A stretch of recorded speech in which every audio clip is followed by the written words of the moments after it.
Hello and welcome to Quick Looks with the Casual Hour. My name is Bobby. Joining me, the entire Casual crew, Johnny and Chase, for a special quick look at Tunic. How are you two doing? Doing quite well, thank you. I'm doing fine. Nice. I'm so excited to show this game to you.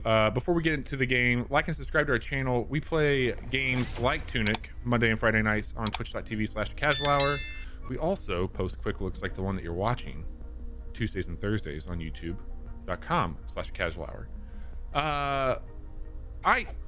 This game we've been talking about for a while. Johnny or Chase, can you tell me anything that you know about the game? Yeah, this is Tunic.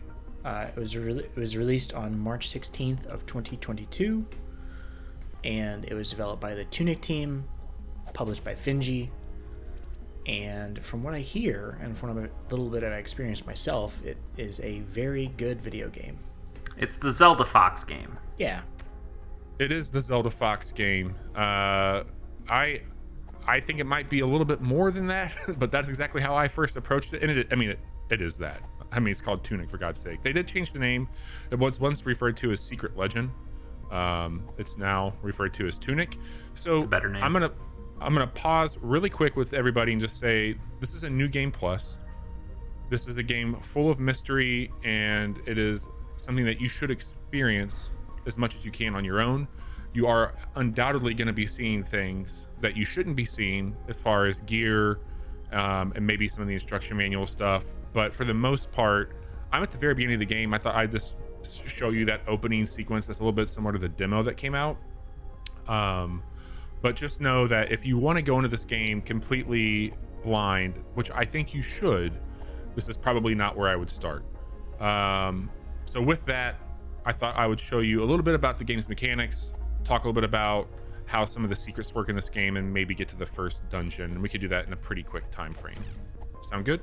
Sounds good. Sure. So Chase, you called it out. Like, this does borrow heavily from The Legend of Zelda. I think A Link to the Past is probably the most obvious, but it reminds me a lot of that era and before, where the niceties of the internet and the ability to find information on things in a community was not easy. You had a few people maybe that you could talk to about games back then, and there wasn't a lot of publications that would do it. And this is a game that borrows heavily on that. Now, I've got a complete guide here, and you don't normally have that, but this is something that you're probably like, well, I don't understand a lot of those words, and what does that mean? And I can tell you after beating the game, a lot of it doesn't get deciphered. Certain things do. You can see partial translations here. Yeah. But I think this is just incredible. How the level of detail that they've put into creating this manual is really special. And it is something that you can absolutely utilize to find all the secrets of this game. If you get stuck, I promise you the solution to your problem is in this guide. Yeah, because there's even like notes written on it, right? Yeah, there'll be little things that will be snuck into this that you can find out. But like even later on in the game, you'll see that like there's an example of something there that doesn't mean a whole lot while you're playing this, but even these being labeled like a bomb or a golden coin, like those are things that aren't even labeled as such sometimes and it gets unlocked as you play through it. So there's still elements to like what your gear would mean. So a quick overview of this, you trigger this with LB at any point in time in the game. I call these relics. You find these, they're found items in the game, and they are going to be offering different stats to you. You start off with just one slot. There are things in the game that you can do to expand that. And then these are your consumable inventory items, and then these are going to be your actual like gear that you would find, like in a Zelda game, like the magical items that you would find in dungeons and stuff to get through things. Over here, you can upgrade your character, and there's a certain currency to do that. But like a Dark Souls game, this is going to be using a bonfire system, and you'll find these points all throughout the game. And this is now a spawn point. If you die, you will drop your currency in the upper left there. You can see I have 888 bits. I'm sorry. You lose 20 at a time. So it's not a huge loss, but so you can recover it. Not too punishing if you punishing. So one of the first things you'll notice is like I have the sword right now. I can equip any of these things on face, so I can move that around if I want to and have it laid out. I'll use the sword for now, but just know that when you're starting the game, you're going to have this stick, and you won't be able to get past some of these bushes here. So you're going to want to. There's a place you have to go to get the sword. Yes. So even picking this up, it doesn't even tell you what it is, but I think that we know that that's a key. It kind of resembles. Keys open doors. Keys open doors. I was blown away by the style. I think the soundtrack of this game is so good, and this really pleasant overworld music we're in right now.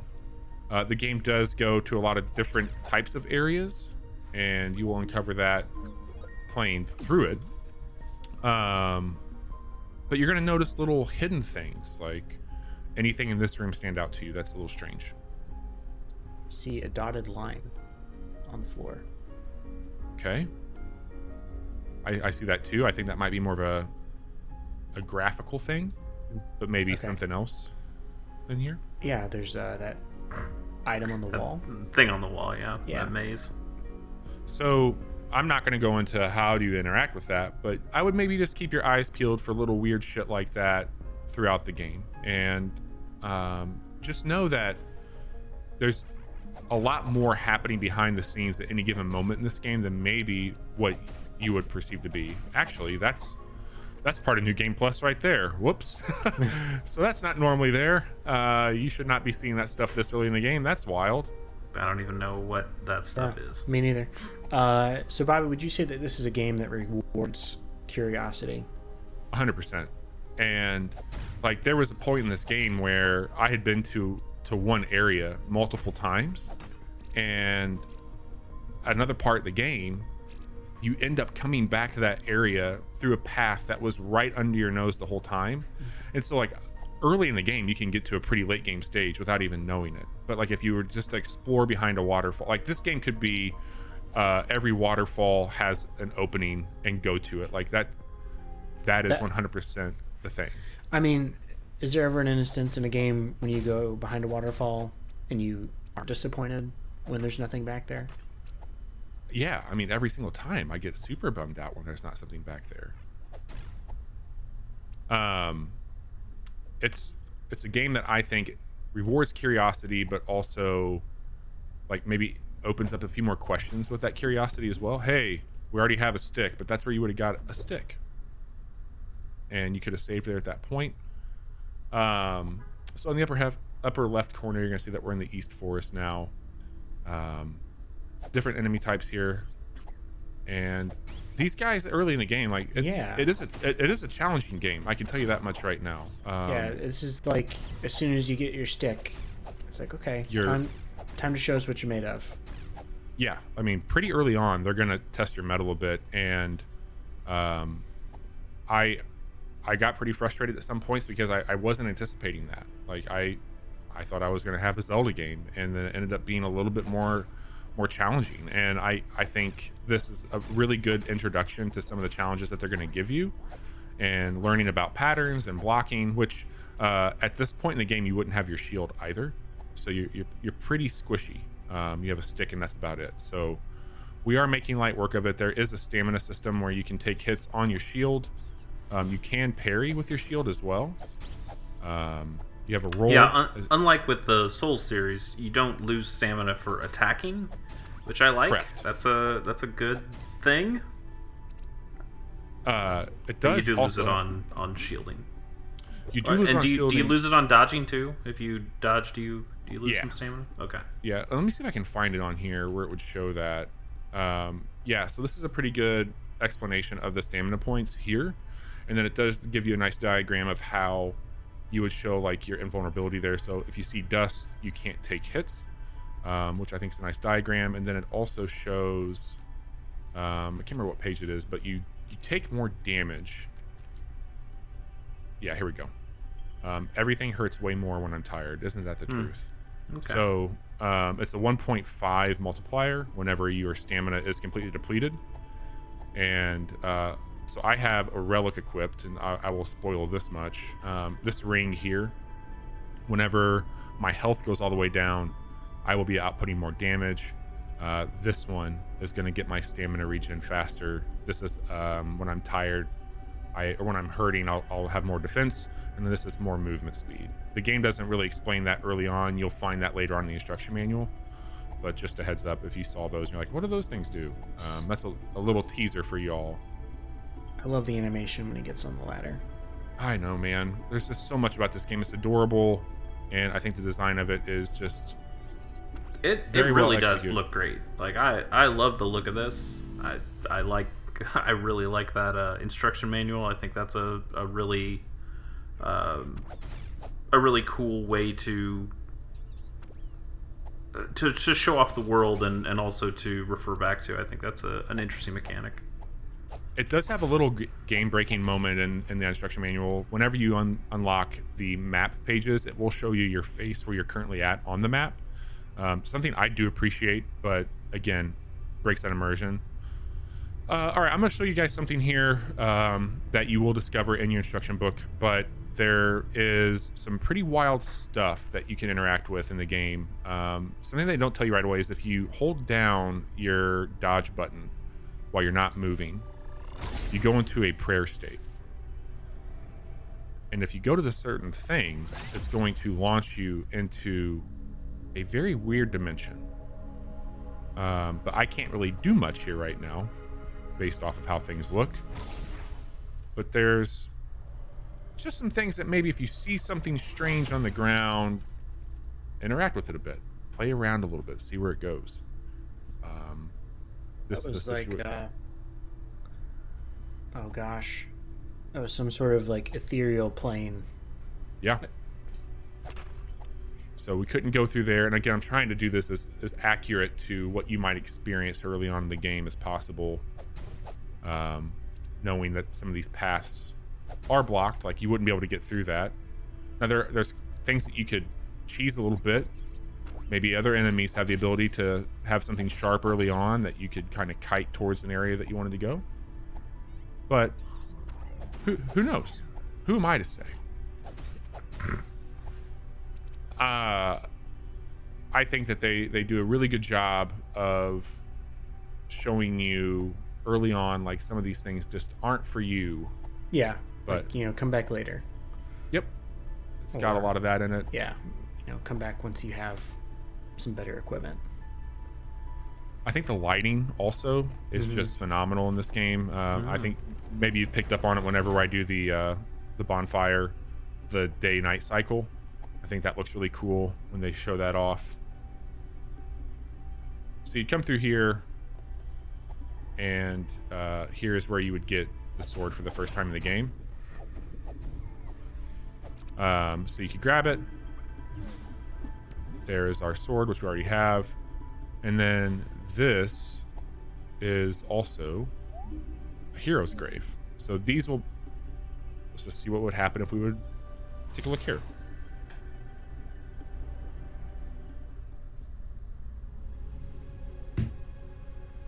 Bobby, why does this game have a new game plus? There what are are you doing for the plus? Okay. So these coins play a pretty big role in unlocking certain things in the game, and there's a set amount of those in the game, and you might not be able to get to everything the first playthrough just because you don't know better. And even your instruction manual, like, there's parts of this that you really can't unlock until you've got everything in the game and coming back into it. There's also a good and a bad ending to the game. Okay. And so having the ability to come back and redo some of those things would be a reason to play through it again. Okay. When you say there's a limited amount of that coin consumable item, is that per run? Sorry. So it's not that coin. There are a set amount that you can get in a playthrough, and one of those, one of the achievements you can get in the game is to get all those coins. And if you start a new game plus, it resets, or if you end the game, that run ends. Like, that's another thing where you would have the opportunity to come into that and attempt to get, like, I think for your achievement hunters or your speed runners, like, new game plus would come into play there. Okay. But I've seen now twice where they've had like a literal enemy from the very end of the game show up already in this first world. Oh wow. Okay, so it is remixing things a bit. Yeah. And then I haven't highlighted it here, but like I know at the beginning area there's an enemy type that guards like a cathedral that's already like in the overworld. So I haven't explored it too much, but there's definitely some remixed elements into what this is.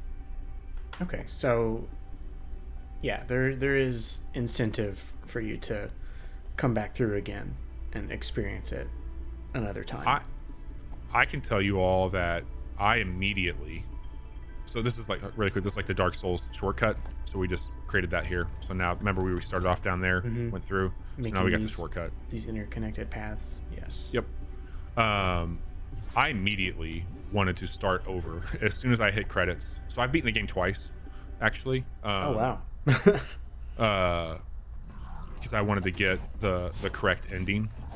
So I've gotten both endings and I'm almost to the end. Like I have like 3 achievements to get, and so that's the first boss of the game, by the way, right there. Yeah, that was a lot more difficult for me when I fought him. Well, yeah, I mean, I've put a lot of attributes into my character, and I've got the sword and all that other shit. So, so these here, this is your health bottle. One of the cool things about that is now you can see that I've added that into my inventory from my last playthrough. So I did not have that many when I beat it the first time, but I'm able to add into that, as well as all my attributes in the bottom right that carried over. So this playthrough, all the things I did to get to that level, I can do again. So I'm going to guess that some of these boss encounters are going to be a lot more robust than what I did the first time. So you're able to double up your attributes for that. If I had to guess, that's what's going on there. So the very first thing we're going to do here, and I'm going to wrap up after I do this part here, but the first thing you want to do in the game, you have 2 objectives, is to ring 2 bells, the east and the west, and we're about to ring the eastern bell, which I think is a really cool animation. Yeah, and it's a tuning fork, interestingly enough. Yeah. So then you'll have another shortcut, you throw that down, and you're back in it. So the only thing that you would have in the instruction manual is I think it's on this page here where it's like that's your maps and your overview. There's a spot where it's just like ring your bells, like start here.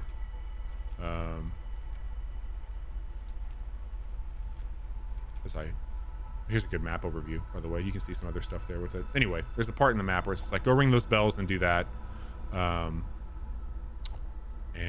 that's how you start the game. And then it does the real big Zelda thing where it's like, hey, you need 3 of these items, go get these items, and now we'd be able to come back in the overworld and continue your adventure. Yeah.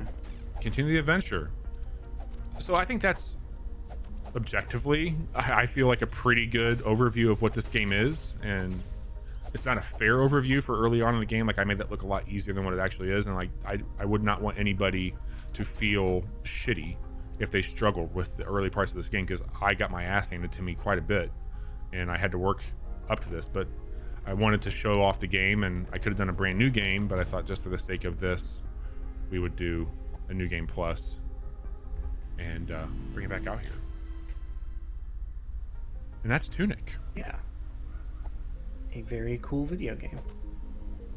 Currently available on Xbox Game Pass, Xbox consoles exclusively. It's on Steam as well, $30 if you are looking to pick it up. I think it's a hell of a win for Game Pass, a surprise launch on Game Pass, one that I was not anticipating. Yeah, I know. Neither was I, because they had said it wasn't coming to Game Pass. Yeah. And then, then on pretty launch poorly day, kept secret. They said it was. So very cool. Oh, sorry, I just want to show one thing because I think it's a really cool animation. There's a shopkeeper that's hidden throughout the game, and this one's not really hidden. It's in plain sight, but this guy shows up in the most obscure places, and I love the shop music and animation of this guy. I think he's so cool. And so right out of the gate, you could buy another one of those health bottles, and that is pretty Nice. awesome. Some dynamite. Some dynamite, baby. So Cool looking anyway, dude. he's really cool. He's a very cool character. I love this game. I can't stop thinking about this game. It's made a pretty big impact on me. I assure you, this quick look, even some of the spoilers I covered, do not give away anything. Like, this game has so many cards up its sleeves, and it rewards you for trying to figure out what they are. I think the story has a lot of heart to it. I can't recommend this one enough, and I know it might not be for everybody. It is a hard game. There's something that I will call out now. I found out about this after I beat the game, but in the accessibility, you can actually turn a lot of the stuff off. Oh, nice. And so if you wanted to just experience a game and the mystery that it has, you can absolutely turn this stuff on. You can become invulnerable. You can turn off the stamina restrictions. You can do all kinds of stuff to just have a very easy breezy experience with this game. And I think for a lot of folks, if you are stuck and you find it punitive, maybe try that just to get through it. If you're getting stuck, like, play the game how you want to play the game and enjoy it. Like, don't feel like you have to be a speedrunner or getting through some of these tough things. It's really cool. So this has been Tunic. We play games like this a few nights a week, like I mentioned earlier, Mondays and Fridays over on Twitch. Like, subscribe, leave a comment if you're enjoying the game. We'd love to hear about it. Chase, Johnny, thank you both so much for being here tonight. Really appreciated showing this off to you. Thank you all for tuning in and watching a quick look of Tunic.